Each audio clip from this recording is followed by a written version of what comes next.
Good evening, everyone, or good afternoon, or good morning, depending what time of day you're watching this video. I want to thank everybody for joining me back again in the Man's Bar for another whiskey review. And today, I have a very special and historical Canadian whiskey for us to go through. This will be only the second real Canadian whiskey I reviewed, the first one being Canadian Club back on my very first video. I did review Crown Royal Apple and Canadian Club Apple, but those are flavored whiskeys, so I'm not really counting them as real whiskeys. So with that said, let's hit up the intro and then come on right back.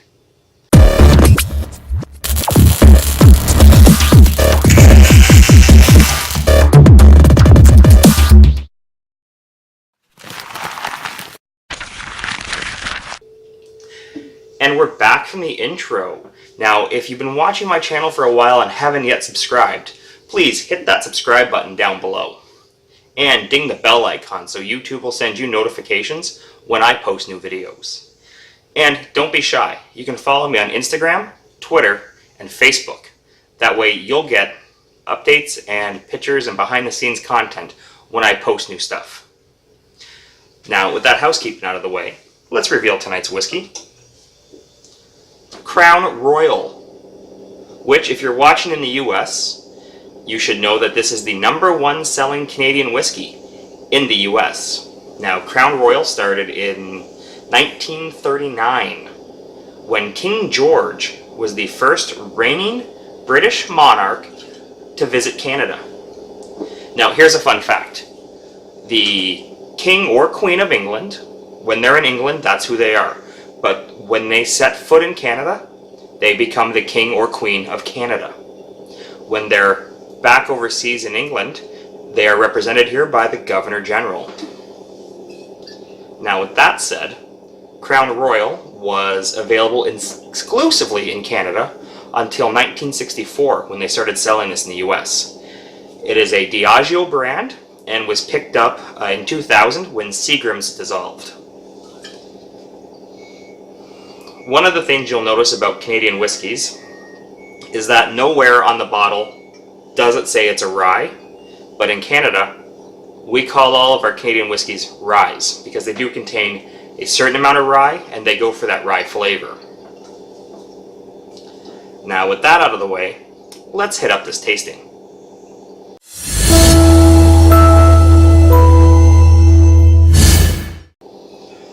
Alright, I just poured myself a portion of Crown Royal on the rocks. Oh, actually first, let's talk about its look. It is a light, I don't know, it's hard to say. Hard to really pick at it. It's yellow, I mean that's for sure, but it's got a very light amber. More like amber meets straw. Yeah, I'm happy with saying that.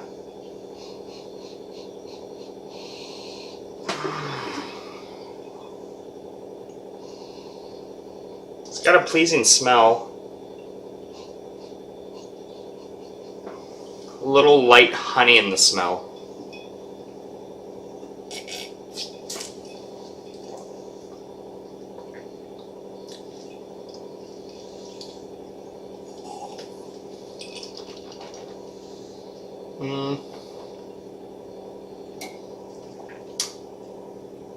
Mild flavor, a little sweetness to it. Yeah, a little sweet, mild flavor. It's not really picking anything up, nothing that I can describe. So, we'll sit this down, we'll let it open up and breathe for a few minutes while we taste it a couple different ways, and hopefully when we get back to it, it's had a chance to open up. Now, I know last week I did that Knob Creek, I said that doesn't need to open up. But before I started doing these reviews, I remember on Twitter one night I said, just tried Old Forester, it tasted like garbage. I let it sit there for about 5-10 minutes. I loved it, and you'll notice that Old Forester actually sits as my #1 whiskey so far. So that just tells you what letting it open up and breathe can do, and that's what we're going to do with this. We're going to let this open up and breathe, and we'll get back to it in a minute.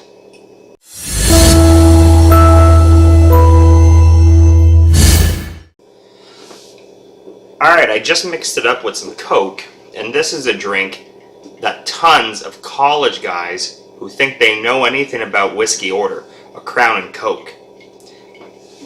Because honestly, they're kids and they don't know any better, but they know Crown's expensive, so they're trying to impress people when they go to a bar and order this. I remember when I was in the younger age, maybe when I was in my early 20s, and by the way, in Ontario, our legal drinking age is 19. So when I was 19 to about 23 and I thought I was being cool, I'd order one of these at a bar. It was like $8 when you can get a well-rye Coke for $3.50.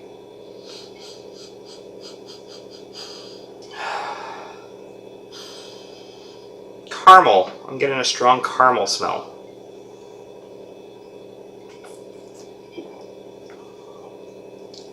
Goes down nice and smooth.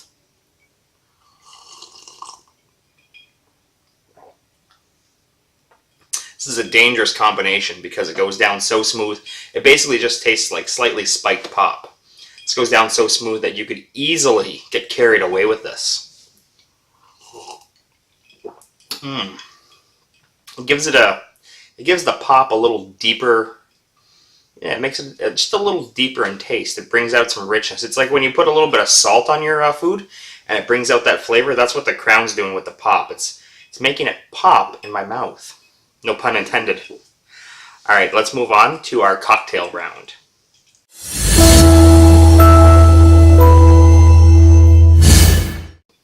And we're back. Now, I just mixed up a Manhattan, so technically this is correct. It's a rye Manhattan, even though Canadian whiskey isn't really rye, but we call it rye. It's very vermouth forward. And I can smell the bitters too. I can smell a little bit of the bitters. I'd say 25% of the bitters is making its way through. And when I say that, I don't want to sound snobbish, but 25%. And if you open up your bitters,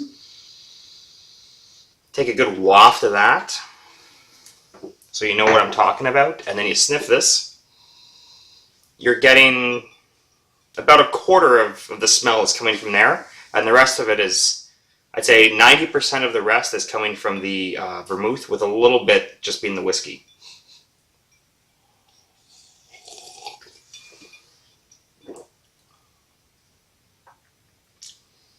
It's good. It's got little, I guess, if it were food, I'd say it almost tastes fatty.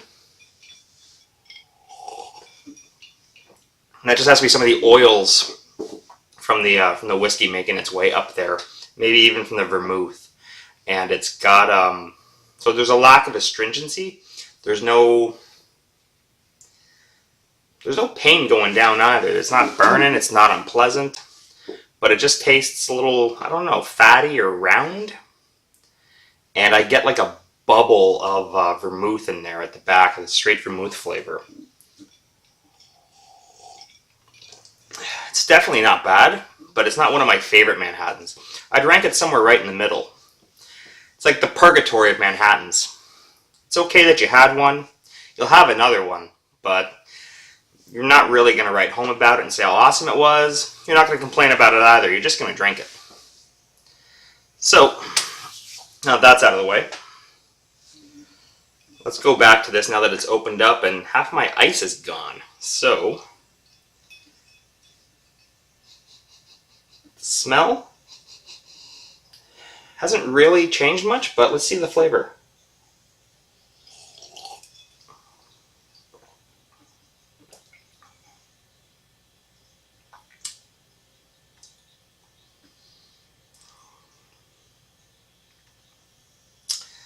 Like a graininess at the back. It's got a little bit of a grain flavor. It kind of reminds me of bread, like fresh bread. Like, I've always joked with my friends that Guinness has that ball bearing in the cans so it doesn't solidify and turn to bread because it tastes horrible, at least in my opinion. And I've always said it tastes like bread halfway through the bread making process is a bad thing. When I say this tastes like bread, just a little bit too. I'm saying it in a good way, like every once in a while my wife will surprise me and she'll put a batch of bread in the bread maker before she goes to bed. So when I wake up in the morning, there is freshly made bread. And that's the kind of flavor I'm getting in here. It's definitely worth a drink.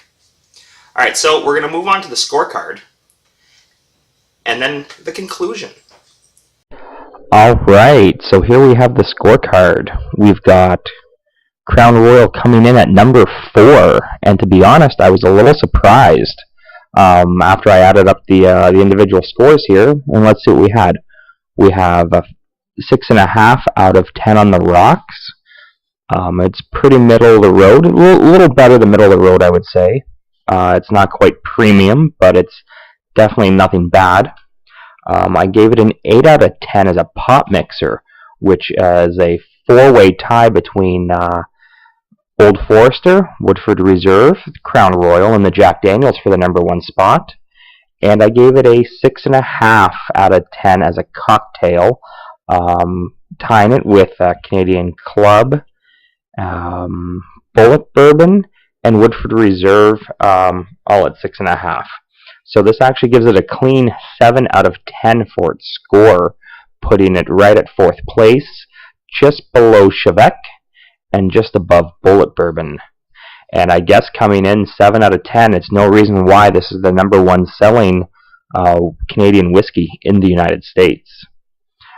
One more thing I wanted to add that I forgot to mention during the video when I was shooting was that I know in the US it's sold in a fancy purple velvet bag. Here in Canada, I have never once seen that velvet bag. All right, so there you have it. There you have our scorecard. And if you made it all the way to the end of the video, something I want to let you know. Last week, my written review of Canadian Club Chairman Select 100% Rye has finally been published on theRyeSkiSamples.com. I'll link it below in the description. So if anybody's interested in my thoughts on that, in a written format, go ahead and read that review. I didn't review it the way I review my stuff here. I didn't do a pop and on the rocks. I drank it neat, and I wrote up some simple tasting notes. So with that said, if you like this video, give it a like. If you like my channel, give it a subscribe, please. And if you want to follow me on Instagram, Twitter, or Facebook, please feel free. Otherwise, have yourself a great evening, and I'll see you next time here in the Man's Bar.